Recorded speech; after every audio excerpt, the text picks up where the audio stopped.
నమస్తే అండి తెలుగు ప్రజలకు ఒక అన్నని మీకు పరిచయం చేయాలి. మొత్తం బీజేపీకి సపోర్ట్ చేసుకుంటూ తెలంగాణ రాష్ట్ర వ్యాప్తంగా తిరుగుతున్నాడు.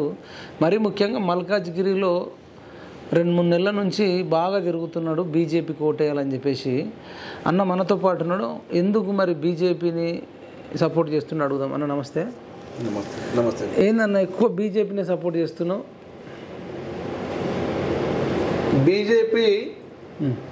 బీజేపీ దేశానికి రక్ష.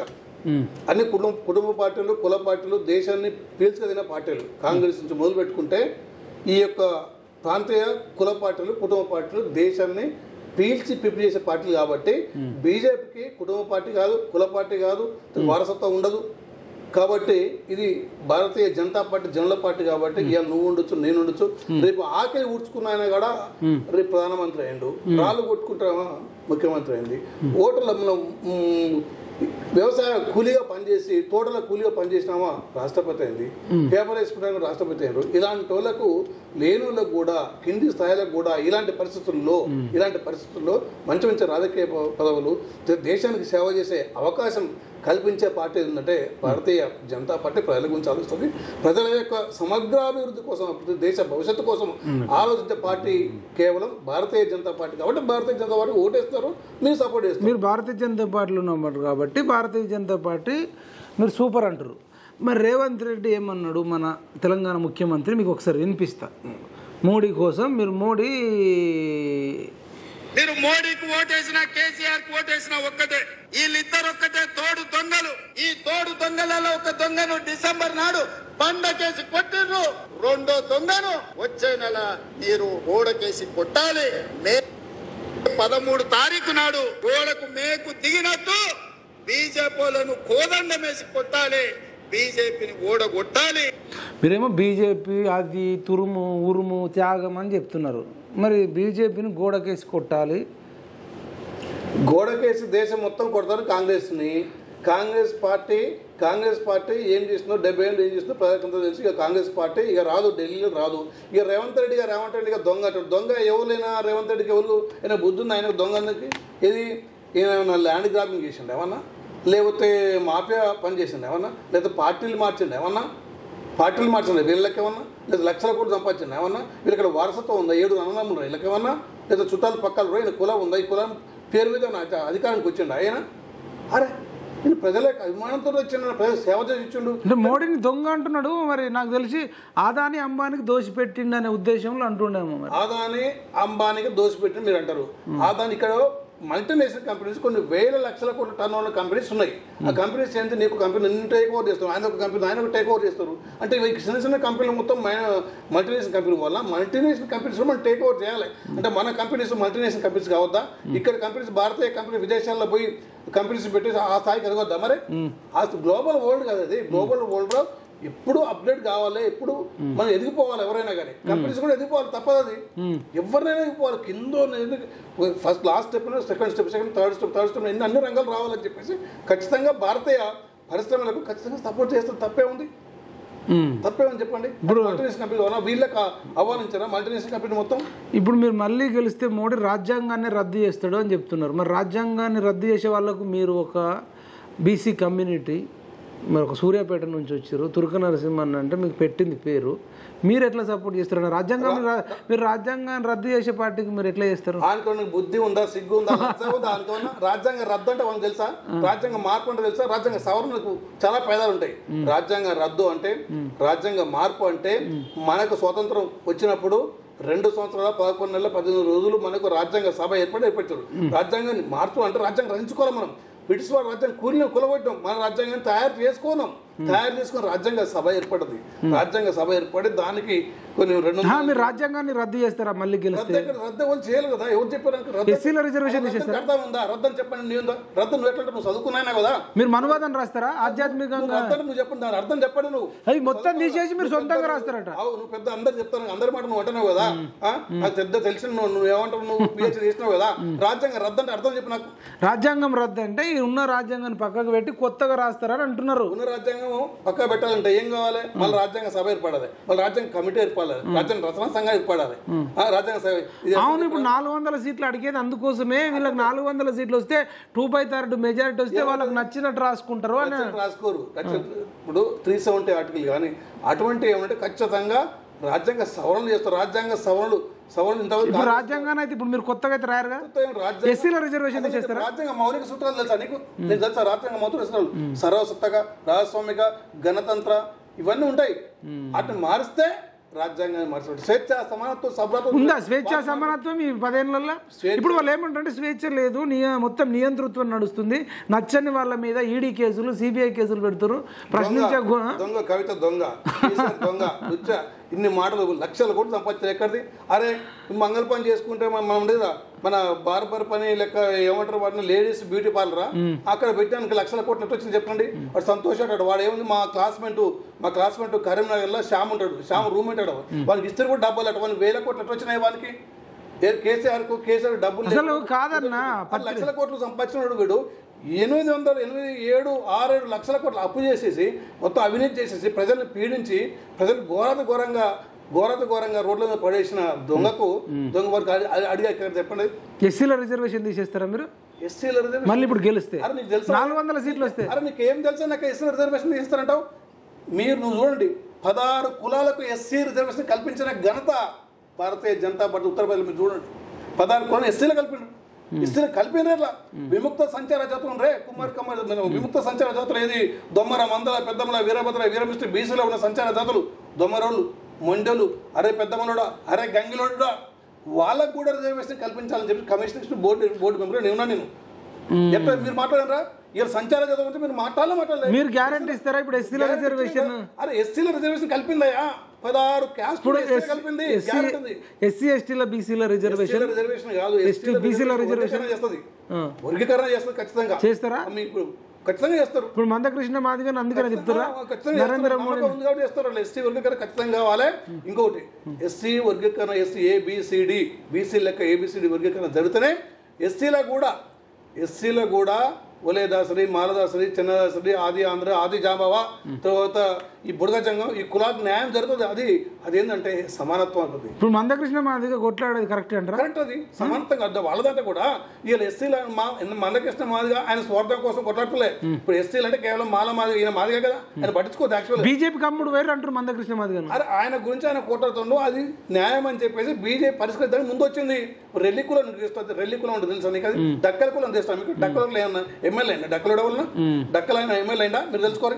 బుడగజంగం ఎంపీ అయిందా తెలుసా? బుడగజంగం ఇటువంటి కులాలని చెప్పేసి సింధు లైన్ రా, సింధు క్యాస్ట్గా సింధు మాస్టిన్ వాళ్ళు అంటే ఒక ఎమ్మెల్యే, సింధు మాస్టిన్ డక్కలు కలెక్టర్ అయిపోయిన వాళ్ళ అంటే వీళ్ళు కావద్దా అని చెప్పేసి మందకృష్ణ గారు ఉద్యమం చేస్తుంది. కాబట్టి అది న్యాయమైన సమస్య, సమానత్వము, ఇన్ఈక్వాలిటీ పోవాలని చెప్పేసి ఈక్వల్ కావాలి. మా దాంట్లో కూడా వితుందా మళ్ళీ ఎస్సీలో కూడా రిజర్వేషన్ కావాలని కోరితే అది న్యాయం అని చెప్పేసి మందకృష్ణ గారు సపోర్టుగా వీరు కమిషన్ వేసి ఖచ్చితంగా మేము వర్గీకరణ చేస్తామని హామీ ఇచ్చింది. కాబట్టి నేను చేస్తున్నా.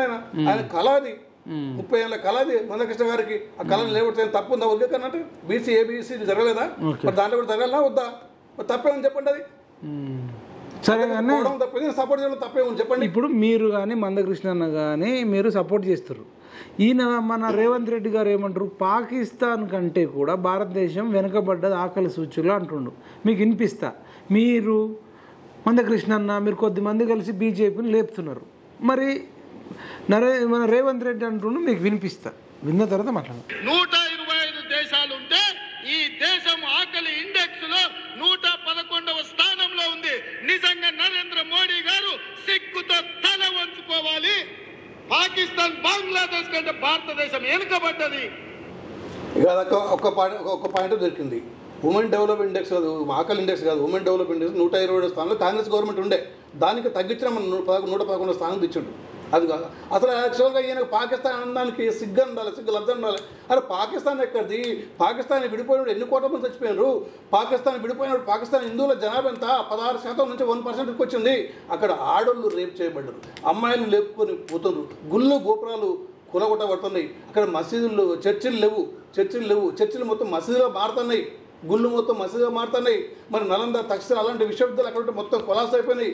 అక్కడ సింధు నాగరికత ఆ ప్రదేశాలు లేకుండా పోయినారు, అసలు భారతీయత లేకుండా పోయి మొత్తం దాన్ని కూడా కబలించాలి చూస్తున్నారు. ఇక్కడ మొత్తం తీవ్రవాదం లేపి ఆ తీవ్రవాదులు మీరు చూసారా, కేరళ 2500 మంది తీవ్రవాదులు ఎత్తుకుని పోయారు. దాని గురించి మాట్లాడు. లేకపోతే నీకు అంత ప్రేమ పడితే పాకిస్తాన్ ఉండొచ్చు కదా, పాకిస్తాన్ అంతగా ప్రేమ కదా, పాకిస్తాన్ ఉండొచ్చు కదా, పాకిస్తాన్ ఉంటే నీకు అర్థమవుతుంది. లేకపోతే పాకిస్తాన్లో పోయి మరి పరిస్థితి ఎందుకు, మరి హిందువులు కదా, ఈయన హిందువే కదా, మరి పాకిస్తాన్లో హిందూ అమ్మాయిలు లేకుండా పోయారు, పాకిస్తాన్లో హిందూ జనాభా తక్కువ పోయింది. దాని గురించి మాట్లాడి హిందువే కదా పిచ్చిలేసినట్టు మాట్లాడితే ప్రజలు ఖచ్చితంగా ఇవాళ పాకిస్తాన్ పిచ్చోడాయన రేవంత్ రెడ్డి పిచ్చోడు పోలేడు. ఎందుకంటే పాకిస్తాన్ మాకు ఎంత శత్రువు, పాకిస్తాన్ ఏం చేస్తుంది, ఎన్ని బాంబులు పేల్చింది, కాంగ్రెస్ గవర్నమెంట్ ఎన్ని బాంబులు పేల్చింది, బొంబాయి బాంబులు ఉంది, ఇప్పుడు హైదరాబాద్లో లుంబిని ఉన్న బాంబు ఉంది, గోకుల్చాట్ బాంబులు ఉంది, ఎంతమంది చచ్చిపోయారు. తర్వాత కాంగ్రెస్ గవర్నమెంట్ ఎంతమంది బతకాలు అయినాయి, 91, 92 వేల మంది చచ్చిపోయారు కదా. కాంగ్రెస్ పాలిత రాష్ట్రంలో ఎన్ని మతకాలు జరుగుతుంది, ఇప్పుడు బీజేపీలో అయినాయా అంటే లేదు. అంటే వీళ్ళకి ఏంటంటే హిందువులు మంచిగా ఉండదు. కాదన్నా, ఇప్పుడు మీకు సీఎం రేవంత్ రెడ్డి కంటే పెద్దోళ్ళ మీరు, ఆయన నల్లమల అడవుల నుంచి తొక్కుకుంటూ వచ్చి కొన్ని లక్షల మంది అభిమానులు ఉన్నారు ఆయనకు, ఆయన అడవుల నుంచి తొక్కుకుంటూ వచ్చి సీఎం అయ్యిండు. అంటే ఆయన శత్రువులను తొక్కుకుంటూ వచ్చి సీఎం అయ్యిండు, కొన్ని లక్షల మంది అభిమానులు ఉన్నారు. నల్లమల శత్రువులు కాదు, వాళ్ళ ముఖం చూసేయలే, కాంగ్రెస్ వాళ్ళ ముఖం చూసేయలే. ఇలా ప్రతిపక్ష పాత్ర, ఉద్యమ పాత్ర మీరు నిర్వర్తించరు, సోషల్ మీడియా నిర్వర్తించింది. సోషల్ మీడియా లేకుంటే ఇలా కాంగ్రెస్ రాకపోవు. అసలు బీజేపీ కొంచెం చిన్న అవకతవకలు చేయబట్టి కాంగ్రెస్ వచ్చింది తప్ప చేసింది ఎవరు? అసలు మీకు ప్రధాన ఒక బాధ్యతలు మీకు ఇవ్వాలి మీ సోషల్ మీడియాకు. తెలంగాణ విడుదలవుతుంది, మీరైతుంది, ఇట్లా కొంతమంది ఉన్నారు. వీళ్ళు 10 మంది 15 మంది సోషల్ మీడియా చెప్తే పల్లెటూరులో అరుగు మీద కూర్చున్న పిల్లగాడు, గొర్రెలు కాసుకున్న పిల్లగాడు, బర్రెలు కాసుకున్న పిల్లగాడు, వ్యవసాయం చేసే పిల్లలు కూడా, విద్యార్థులు కాదు, యూత్ కాదు, వాళ్ళకు కూడా వాళ్ళ అమ్మనాయనలు కూడా చూస్తే మీరు కేసీఆర్ని విమర్శిస్తుంటే, కేసీఆర్ దౌర్జన్యాలు, అవినీతి, దోపిడి చూస్తుంటే మిమ్మల్ని చూసి మీ పొద్దున్న లేస్తే మీరు అన్న మాటలే. మైపాల్ ఏదో ఏమొచ్చిండు, ఇలా ఎవరిని ఇంటర్వ్యూ చేసిండు, కేసీఆర్ ఏం చేసిండు, కేటీఆర్ చేసిన ఏమి విమర్శించుడు, ఏం బయట పెట్టారు అనేది ప్రజలు మొత్తం మిమ్మల్ని చూసి మీరు ఎన్లైట్ చేశారు వాళ్ళ ప్రజల్ని. మీరు మీ యొక్క సోషల్ మీడియా ఎన్లైట్ చేసింది ప్రతిపక్ష పార్టీల కంటే సోషల్ మీడియా ఎన్లైట్ చేసింది నిజమైన ప్రతిపక్ష పాత్ర పోసింది. అంటే రేవంత్ రెడ్డి ముఖం చూసి ఓటు వాళ్ళ ముఖం చూసి ఎందుకు వచ్చారు? మీరు రాజకీయం లేరు కదా, మీరుంటే మీకే ఎదురు, మీరు నువ్వు ఎమ్మెల్యే పోటీ చేస్తే మీరే ఎదురు, మీకు ఒక సంఘం కట్టి చేస్తాయి. ఇప్పుడు కాదన్నా, మీరు ఏదో అన్నీ చెప్తున్నారు.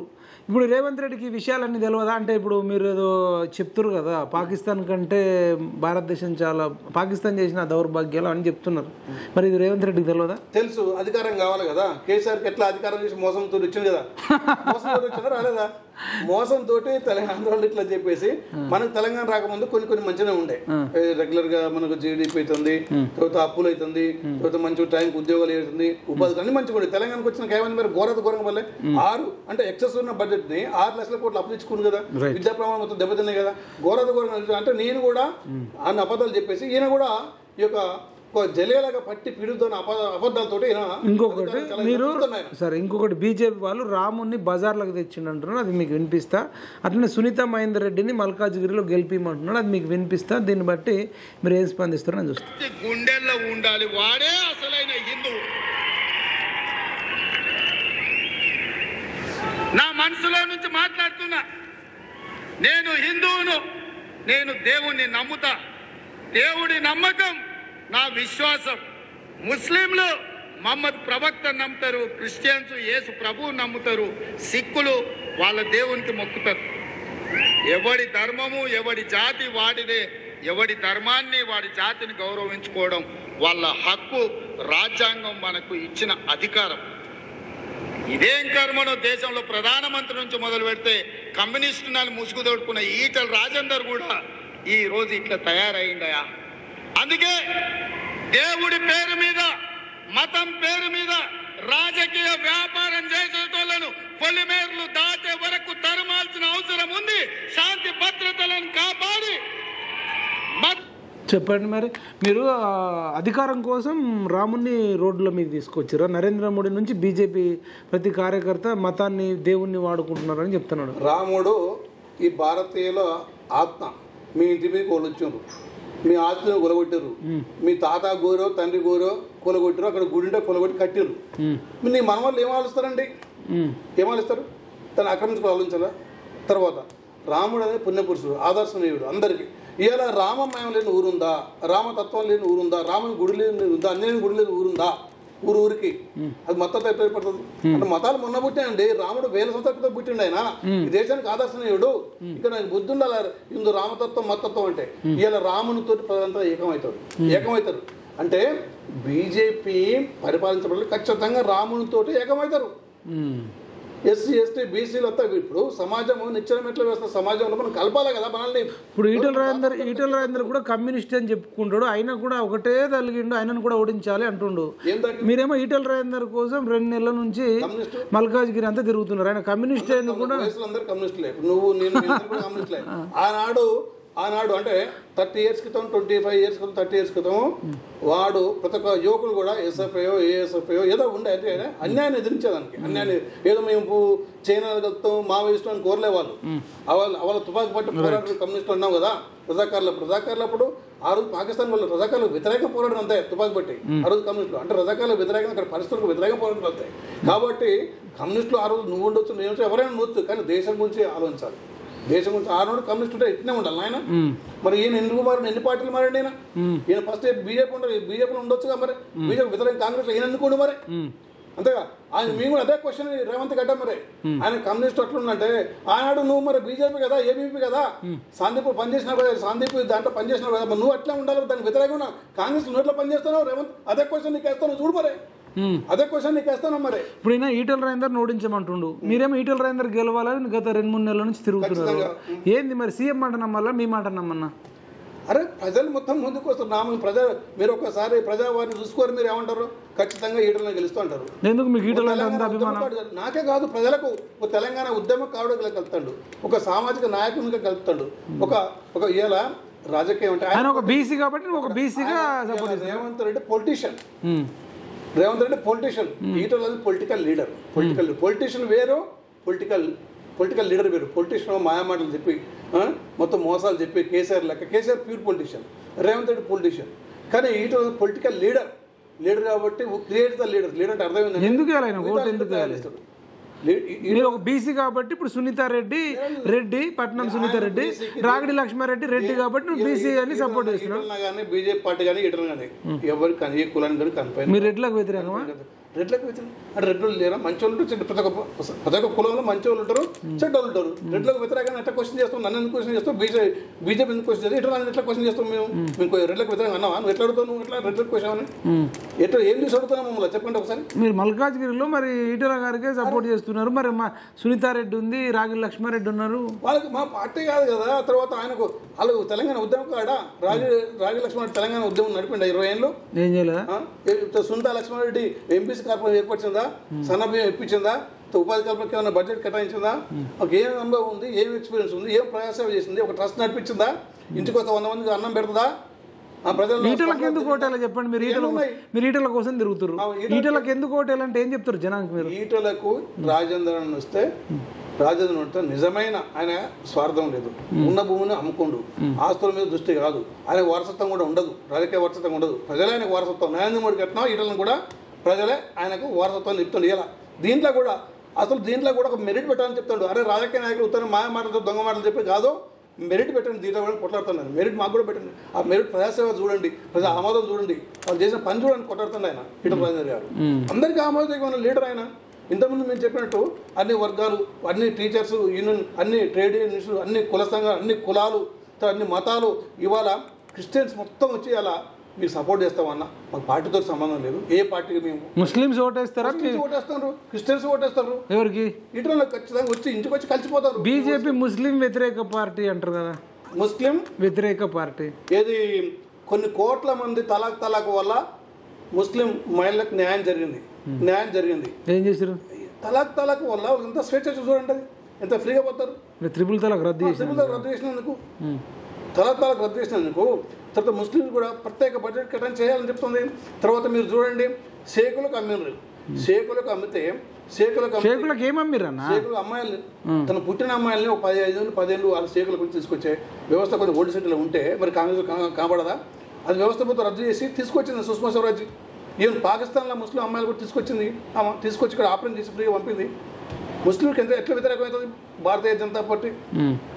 శివాజీ కూడా ముస్లిం వ్యతిరేకం కాదు. మీరు శివాజీ పెట్టగానే వీళ్ళంతా ముస్లిం వ్యతిరేకం అంటారు. అసలు శివాజీ ధైర్యంగా పెట్టారు కాంగ్రెస్ వాళ్ళు. శివాజీ అంగరక్షకులు ముస్లింస్, శివాజీ సైనికులు ముస్లింస్. ఇప్పుడు మీ పార్టీలో బీజేపీలో ముస్లింలు ఉన్నారా? ఎందుకు మస్తున్నారు? అరే ముస్లింస్ ఆజాదు ఎంత వస్తూ ఉంటారు బీజేపీకి. ఇప్పుడు కమాలుద్దీన్ అహ్మద్ చూడలేదా మీరు? తర్వాత నక్వీ చూడలేదా? గులాం నక్వీ ఎంతమంది లేరు బీజేపీ? అసలు బీజేపీ ఏం చేసింది 10 ఏళ్ళలో అంటే ఏం చెప్తారు? ఏం సాధించింది? ఏం విజయాలు ఉన్నాయా? ఎందుకు లేవు? బీజేపీ ఏం చెప్తారు? టాప్ ఒక 4 చెప్పమంటే ఏం చెప్తారు మీరు? బీజేపీ కింది స్థాయి ప్రజలకు ఆయుష్మాన్ భారత్ ఉంది, ఉజ్వల గ్యాస్ ఉంది, ప్రతి ఒక్క ఇంటింటికి గ్యాస్ కదా, స్వచ్ఛ భారత్. అరే చెంబు పట్టుకొని పోయే అలవాటు మన తాత ముత్తాతలని చెంబు పెట్టి ఒక ఊరు బయటకు పోయి బయట మీద పోయించే అలవాటు ఎంత గౌరవం ఉండేది, ఎంత ఆత్మగౌరవం. అందరికీ 13 కోట్లకు స్వచ్ఛ భారత్ మరుగుదొడ్లు నిర్మించే ఘనత ఉన్నది. మరి ఉజ్వల పథకం ఉంది, పథకం తర్వాత 13 కోట్ల టాయిలెట్స్ నిర్మించారు. తర్వాత ఆయుష్మాన్ భారత్ ప్రతి ఒక్కరికి 5 లక్షల వరకు తెలంగాణలో వచ్చిందా? తెలంగాణ ఆయుష్మాన్ ఎవరైనా తీసుకున్నారు ఈ 10 ఏళ్ళలో? లక్షల మంది తీసుకున్నారు, లక్షల మంది తెలంగాణలో. పిఎంఈజీపీకి ఉందా? పిఎంఈజీ కొన్ని టెంట్ హౌస్ కానీ స్కిల్ డెవలప్మెంట్ కానీ పిఎంఈజీ కింద 50 లక్షల వరకు సబ్సిడీ మీద లోన్లు ఇచ్చిన ఘనత భారతీయ జనతా పార్టీ పిఎంఈజీపీ కింద. మరి ఎన్నో స్కిల్ డెవలప్మెంట్ మీరు చూడండి, మీరు బీసీలు మీకు డబ్బు లేదు, ఆస్తులు లేవు, మీరు కంపెనీ పెట్టుకుని మీకు డబ్బులు కావాలి.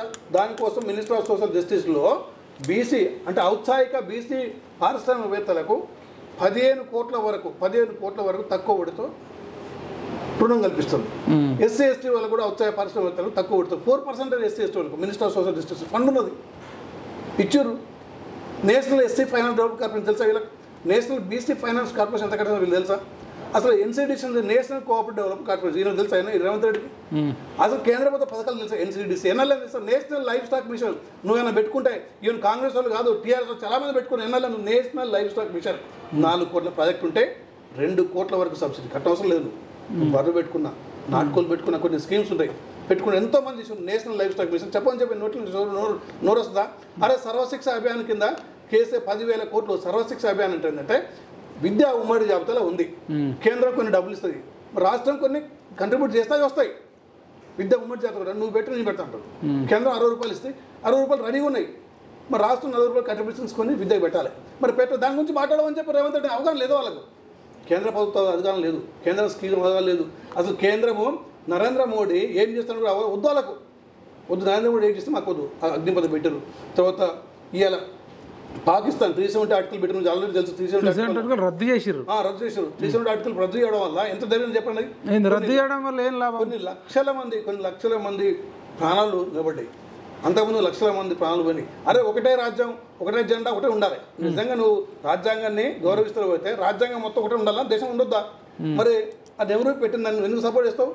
అంటే నెహ్రూ యొక్క కజిన్ బ్రదరు షేక్ అబ్దుల్లా స్వాతంత్రం వచ్చినప్పుడు అది పాకిస్తాన్ కలుపుతాంటే మన భారతదేశంలో కలపాలని అట్లా నడుస్తున్నప్పుడు షేక్ అబ్దుల్ని ప్రత్యేక రాజ్యాంగం ఉంటాను, ప్రత్యేక జెండా కావాలి, ప్రత్యేక రాజ్యాంగం కావాలని చెప్పేసి అన్నతోటి బతిలాడుకొని ప్రత్యేక రాజ్యాంగం, ప్రత్యేక జెండా అట్లా పెట్టుకున్నాయన షేక్ అబ్దుల్లా.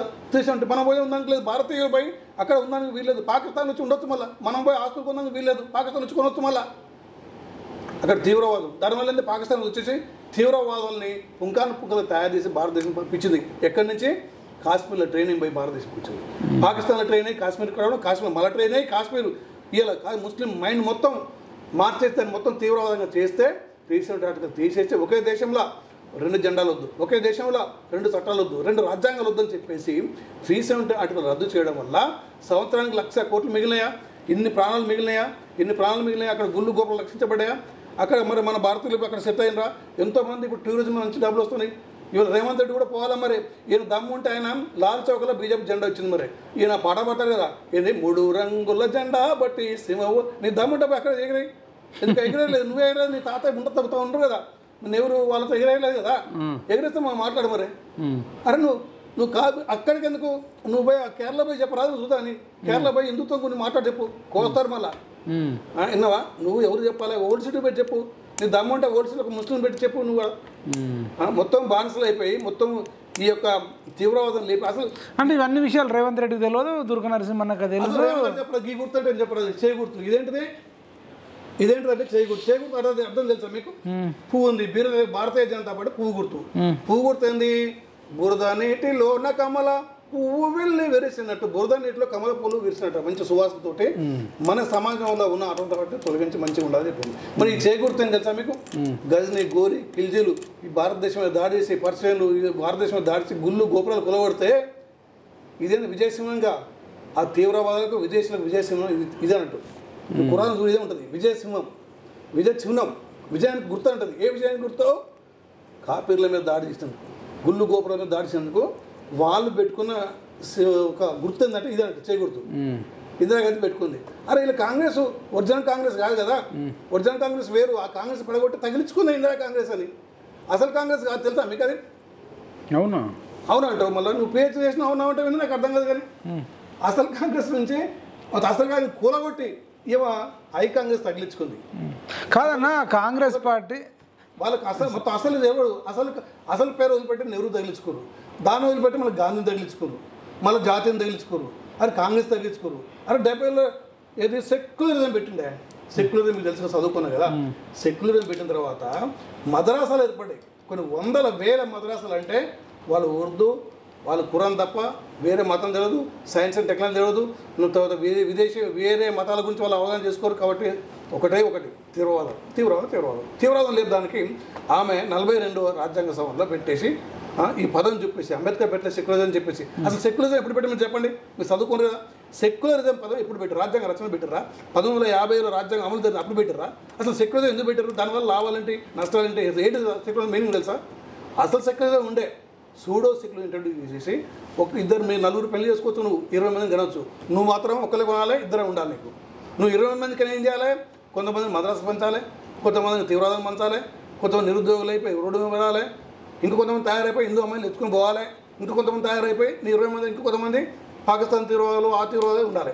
ఇది నువ్వు నేర్పింది 70 ఏళ్ళ చరిత్రలో. నువ్వు సెక్యులర్ పెట్టిన తర్వాత ఆ పేరు పెట్టిన తర్వాత 75 తర్వాత ఇది తెలిసింది. అది దాని గురించి మాట్లాడండి. అది నాకు అర్థం కాదు. కానీ నీకు ఒక భార్య కావాలి, ఆయనకు 4 భార్యలు చేసుకుని 25 కావచ్చు. ఇది ఎక్కడిది? ఇలా కేరళ చూడు ఎంతమంది జనాభా జరిపి 30% లేదు హిందువులు. అరే హిందూ అమ్మాయిలు పోయిన దాని గురించి మాట్లాడమని రేవంత్ వాళ్ళు హిందూ కాదు, నేను హిందూ కదా. హిందూ అయితే నా అక్కలు చెల్లెళ్ళు అయితే నువ్వు మాట్లాడు. అరే నువ్వు ఎంఐఎంతో పొద్దుగట్టున్న సిగ్గు అర్థం ఉందా నీకేమన్నా? ఎంఐకి సపోర్ట్గా మాట్లాడుతున్నావు రేవంత్. నీవు ఎంఐఎం తెలుసు కదా, రజాకాలు తెలుసు కదా, బరి బాతల బతుకమ్మలు ఆడిపించేది తెలియదా నీకు? వాళ్ళు హిందువులు కదా, నీ అక్కలు కదా, నీ చెల్లెలు కదా. నీ అక్కో చెల్లెలు ఉంటే నువ్వు బాధపడబోదువా? వాళ్ళ గురించి నువ్వు ఎందుకు సపోర్ట్ చేస్తాను? నువ్వు ఇండైరెక్ట్గా పెట్టు, ఒక ముస్లిం పెట్టు, సపోర్ట్ చేసి అప్పుడు చేయాలి. తప్పు తెలుస్తుంది. అది అంటే వాళ్ళు గెలవాలి. అంటే మీరు రేవంత్ రెడ్డిని సీఎంని ప్రశ్నిస్తారా? ఫస్ట్ సీఎం అంటే సీఎం ఎట్లా వచ్చింది? ఆయన ఎట్లా వచ్చాను సీఎం? ఏదో మీలాంటి వాళ్ళ ఈ మీడియా వల్ల ప్రజలు తెలుసుకోవడం మిమ్మల్ని హైజాక్ చేసి వచ్చింది ఆయన. మీ అందరిని హైజాక్ చేసి ఈ ఉద్యమాన్ని హైజాక్ చేసి ఆయన వచ్చిండు. ఓకే, ఫైనల్గా మీకు ఎంపీ సీట్లు ఎన్ని వస్తాయి అనుకుంటారు తెలంగాణలో? 12, 13 వస్తాయి బీజేపీ. భారతీయ జనతా పార్టీకి 12, 13 ఖచ్చితంగా వస్తాయి. నరేంద్ర మోడీ గాలి నడుస్తుంది, బీజేపీ గాలి నడుస్తుంది. బీజేపీ మంచి పనులు, మంచి 370 ఆర్టికల్ అవుతుంది. తలాక్ వల్ల ఎంతోమంది ముస్లిం మహిళలు అక్కలు చెల్లెలు అవుతుంది. తర్వాత ఈవెన్ క్రిస్టియన్స్ కూడా గొడవలు లేకుండా, మతకాలు లేకుండా వాళ్ళు క్రిస్టియన్స్ అవుతుంది. తర్వాత బడుగు బలైన గ్రామాలలో మొత్తం కేంద్ర బడ్జెట్ గ్రామాల్లో మొత్తం అసలు పువ్వు గుర్తు ఊర్లలో తెలుసా? మీ సూర్యాపేటలో నరేంద్ర మోడీ ద్వారా పువ్వు గుర్తు తెలుసు. పువ్వు గుర్తు మీ అంటలు మేము గొప్ప చెప్తాను. మా సంస్థ నిర్మాణం అయింది, మా కార్యకర్తలు గ్రామానికి పోయి నిర్మించుకున్నారు, వాటిని చెప్తాను, గొప్ప మేము చెప్తాను. కానీ నరేంద్ర మోడీ ద్వారా కింది స్థాయి పోయింది. కింది స్థాయి కేసీఆర్ అంటుండు బీజేపీకి 0 లేదా 1 వస్తే అని ఆయన అంటుండు. మీరేమో 12 వస్తాయి అంటారు. మరి కేసీఆర్ కంటే మీకు ఎక్కువ తెలుసు. కేసీఆర్ని మాటలు నమ్ముతారా? ప్రజలు నమ్మరు కదా. దొంగ మాటలు. ఎందుకు నిన్న కొన్ని లక్షల మంది చూసారు, వస్తారు ఆయన లైవ్ పెడితే టీవీ 9లో. డబ్బు పెడితే వస్తారు. ఎందుకు రారు? డబ్బు పెడితే చూసిర్రు అంటున్నారు లైవ్ లో, చూస్తారు. అరే దొంగ ఇంకేం చెప్తాడు, ఇంకేం మోసం మాట్లాడదు చూడరా. అరే దొంగ ఈ లక్షలు సంపాదించుకుండు, తర్వాత మాయ మాటలు చెప్పిండు, అన్ని మోసం మాటలు చీటింగ్ చేసిండు, లక్షల కోట్లు అప్పు ఇప్పిండు. తర్వాత బిడ్డని లిక్కర్ బిజినెస్ చేసి దేశం మొత్తం మీద నాన్ బీజేపీ రాష్ట్రాల్లో లిక్కర్ బిజినెస్ చేసి కోర్టు సంపాదించి ఢిల్లీ పెట్టడం కొట్టాలని చెప్పేసి టీఆర్ఎస్ని బీఆర్ఎస్గా మార్చి ఆ దొంగ మాటలు చెప్తే ఇంకేం దొంగ మాటలు చెప్తా ఇంత ఉంటారు ఇచ్చితే మీరు అక్రమంగా మోసం చేసి వాళ్ళ కూతుర్ని జైల్లో పెట్టారట. అది బీజేపీ బీఆర్ఎస్ ఒక్కటి వారు దొంగ మాటలు చెప్తారు. సిబిఐ కస్టడీ కాదు, అది బీజేపీ కస్టడీ. బీజేపీ నన్ను కట్టడి చేయడం కోసం నా కూతుర్ని కడిగిన ముత్యంను తీసుకుపోయి జైల్లో పెట్టిర్రు అని కేసీఆర్ అంటుండు. కవిత కూడా అంటుంది నేను కడిగిన ముత్యం. బురదే కదా, బురద అంటుకుని మీరు తెలంగాణ ఆడబిడ్డని అట్లా అరెస్ట్ చేసి నానా ఇబ్బందులు పెట్టడం. తెలంగాణ ఆడబిడ్డ దాంట్లో ఎంతమంది మొగోళ్ళు ఉండరు, ఎంతమంది ఆడవాళ్ళు ఆ కేసులో మీరు చెప్పండి. ఎంతమంది ఆడవాళ్ళు ఎంతమంది ఉండరు? ఈ ఒకతే మరి ఏమో ఇక్కడి నుంచి పోయేసి లిక్కర్ బిజినెస్ చేసి రెడ్ హ్యాండ్గా దొరికేసి ఉన్నాయి మీ దగ్గర ఆధారాలు? ఆధారం ఉంటారు కదా. సిబిఐ మీరు చెప్పండి, మీతో గవర్నమెంట్ బీజేపీ గవర్నమెంట్ ఏ ఎవిడెన్స్ అట్లా లేరు. ఎన్నో ఎవిడెన్స్ ఉంటుంది, అన్ని ఎవిడెన్స్ కలెక్ట్ చేసిన తర్వాతనే వీళ్ళు వేస్తారు. కానీ ఏమో అల్పావు 8 నెలల నుంచి నోటీసులు ఉంటారు రావట్లేదు. మీడియా అట్లా ఏమో 8 నెలల నుంచి రావట్లే. మరి రాకుండా కూడా రాలేము చూస్తారు అంతేగా. వీళ్ళు కేజ్రీవాల్ కూడా రాలే. వీళ్ళు కేజ్రీవాల్ తోటి బిజినెస్ వ్యాపారం చేస్తుందంటే ఏ ఆలోచన చెప్పండి. తెలంగాణ ఆడబిడ్డ ఇక్కడ నీకు వ్యాపారం చేసుకుని లేవా? చాలా మంచి వ్యాపారాలు తీసుకోవాలి, చాలా ఉన్నాయి మంచి. నీకు లిక్కర్ అమ్మి మంది కొంపలు కూల్చేయి ఇక్కడనో ఊరూరికి వాడవాడకు ఇంటిలో ఈ యొక్క వైన్స్లు బార్ షాపులు బెల్ షాపులు పెట్టి కొన్ని కుటుంబాలు రోడ్డు మీద పెట్టి మేయ నువ్వు దేశాన్ని దాన్ని నువ్వు పోయినావు. డబ్బు సరిపోదా ఇంకా కట్టుకపోతావు మొత్తం. ఇంకా ఆడికి పోయినావు, కట్టకట్ట దగ్గర పోయినావు. ఇంకా బుద్ధి సిగ్గు ఉండాలి మాట్లాడడానికి. అసలు నోటి బయటకు వెళ్ళి మాట్లాడడానికి ఆ కుటుంబానికి ఇంత అర్హత లేదు. సిగ్గుని అనిపిస్తుంది, నాకు అర్థం కాదు. ముత్తే మాటలు పతివతలు అంటే ఇన్ని సంవత్సరాలు దోసుకుని ఎడిపోయే, ఇన్ని సంవత్సరాలు నిర్వీర్యం చేసి ఎడిపోయా, ఇంత అప్పులు చేసి ఎడిపోయే, కాలుష్యం అవినీతి ఎడిపోయే, ఇవన్నీ అనిపిస్తలేవు. అరే సీఎం తూ అని ఊసారు కదా, నీ పార్టీలు తూ అని ఊసారు కదా, నీ గులాబీ మీద అదన సిగ్గు లేదు. ఎందుకు ఇస్తారని ఆ సిగ్గు లేకుండా ఒక పిచ్చి కుక్క రేగ్ గంపలో ముడ్డి పెడుతుంది, పెట్టి ఇగులుతా ఉంటుంది. అది 100 కుక్కలుగా దాన్ని ఏం చేయలేవు. ఇక అట్లా ముత్తుకుంటాండి ఇక కుటుంబం. ఇక కేసీఆర్ కుటుంబం అయిపోయింది. అది గత చరిత్ర కాబట్టి. కానీ ప్రజలకు కూడా జాలి వస్తుంది, ఈడేంద్ర గిట్లా అయిపోయింది అట్లా. ఓకేనా, థ్యాంక్ యూ సో మచ్. ఇదండి దుర్గా నరసింహన్నతో సంచలన ఇంటర్వ్యూ. మరి అన్న అయితే బీజేపీ వ్యక్తి, మరి మోడీని సపోర్ట్ చేస్తుండు, బీజేపీని సపోర్ట్ చేస్తున్నాడు. మీకు అన్న ఇంటర్వ్యూ నచ్చితే కనుక లైక్ చేయండి, కామెంట్ చేయండి, షేర్ చేయండి. ఏదైనా తప్పులు ఉంటే కూడా మీరు కామెంట్ చేయొచ్చు. జై జవాన్, జై కిసాన్, జై హింద్.